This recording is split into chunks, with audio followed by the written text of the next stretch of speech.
Okay, so I thought it would be good to just put our guys up against a hitting instructor that's recently finished playing. Might be a little more relevant. So here we're talking about the width of the stance, and while I can't put his bat on the ground, I can certainly show you that the width of the stance is quite a bit wider than the shoulders. So that's one thing to think about. Okay, let's move on to a couple other frames here. So here we're talking about loading, right? And talking about when you would load, and talking about loading and getting your hands back when the pitcher breaks his hands, okay? And so, again, this is a good example of here's the back knee, all right? And here's the player's hands beyond the back knee. This is where he's loaded to. And we would like to do that. He's also here talking about getting quite a bit of your weight on your backside when you load. He's talking about 80%. That might be a bit much for me.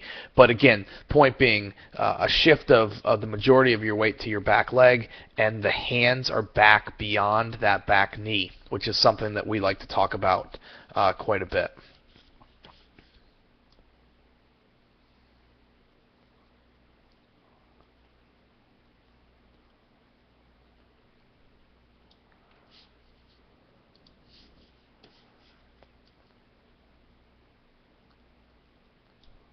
Okay. And then of course this is what we're working on so much here lately is this turn, right? And how it's a connected turn. Okay. Notice how the bat is staying incredibly close to his shoulder, right? And by the way, this video, this full video can be found at Friday Night Hit Club in the instructional area. But notice how the player, right, is moving his body in the beginning of his swing, not really his hands. His hands are just connected to his body, so his hands rotate because his shoulders rotate. All right, let's just go through it slowly. Right, notice how the hands are staying in relative consistently. They're relatively consistent with the shoulder until about here, and then he'll start to take his hands to the baseball. Let's go back.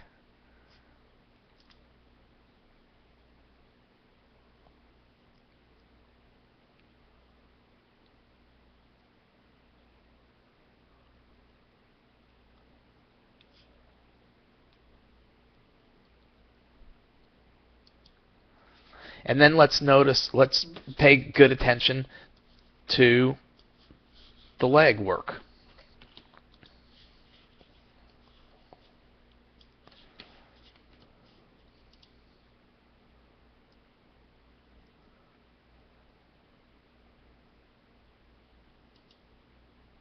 Okay, let's go back to a split screen. So we've got him in that position, right? And this is where we've got Jack. Okay, so you can it starts to become a little more clear, right? It starts to become a little easier to see that, yep, Jack's really broken down here. Our goal would be to be something similar to that. Okay, let's go back through. Let's get to this Jack. We got a lot of Jacks in this program.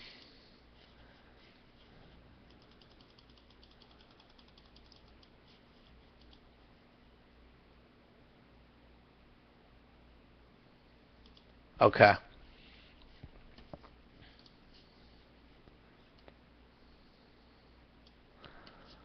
We're just going to take a look at this setup here. We'll go to single screen.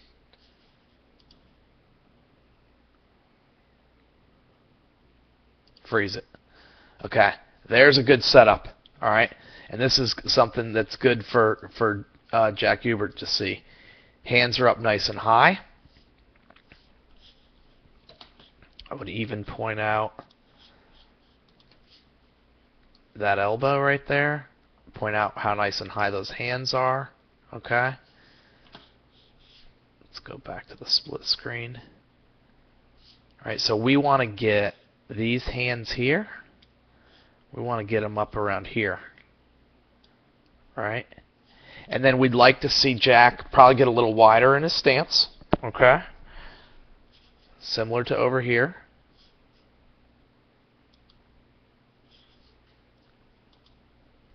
Oops. So this is a good picture.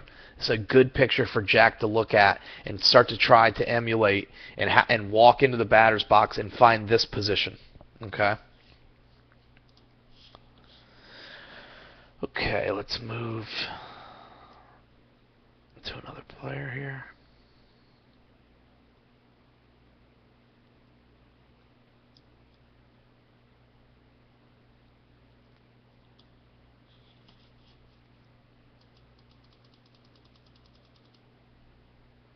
So this is something we talked to Drew about last week. Well, let's go back to Drew. And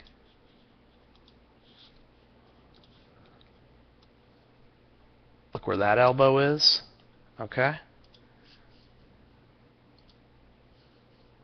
And look where that elbow is. Right? And that elbow's pretty pronounced. He's got that sticking back quite a ways. And look, everybody swings a little different. But let's play Drew through here. Let's just make sure we don't have this in a weird spot of his swing.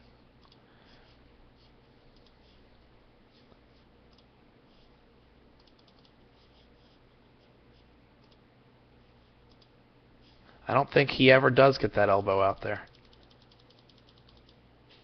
And it's, you know, it's probably partly because of what we're working on at the moment, that kind of thing. But that's something to watch with Drew. Okay.